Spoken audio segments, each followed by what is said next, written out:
How to effectively perform hopping in 2 minutes or less. This is Blake with Kaizen Training and Nutrition.com, breaking down some hopping drills to maximize your performance and prevent injury. When we're jumping, I want you to think about two things. We're landing as softly as possible. If you land and your foot just slaps the ground, you're leaving a lot of power on the floor, and you're probably not doing any favors for your joints in the long run. If you think about going up to dunk a basketball or sprinting, every single step you take, you want to spring off the ground as quickly as possible. When you go to dunk, you take a step and then you jump off. If right here, I've just lost all that energy and I've let it dissipate in the ground, I'm not gonna be as effective. So rather than just think about how high can I jump, it's how softly can I land and spring again. And that's what I want you to think as we do these successive jumps. Second, I want you to think about full triple extension. A lot of people will jump and they leave their hips back here. Maximum power output involves your glutes, your quads, and your calves.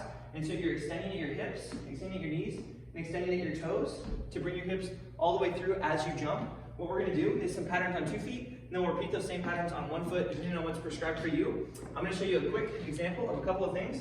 So I'm landing as soft as I can. To start, I'm just gonna hop around 2 feet, forward and back. I'm gonna hop side to side, forward and back. I'm gonna hop in and out, side to side, all these different patterns. So you could go just forward, you could do some lateral plane motions,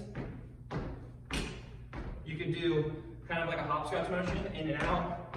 You can jump and twist. You can jump and twist. You can play around with it, move in different planes, focus on landing soft, using your hips. You're gonna start out on 2 feet, master competency, no knee valgus, we're landing soft. Then you go back through, you do them on 1 leg. This would be prescribed, specifically tailored to you in a program, but it's a good general thing to start to work on if you're wanting to do any sort of athletic performance. If you don't have a ladder, you can use lines in a basketball gym, anything of that nature. Just practice getting on 1 foot. We often don't even realize the deficits until we start to address them. If you're interested in more training, nutrition, coaching advice, check out the link below for Kaizen Training and Nutrition.com.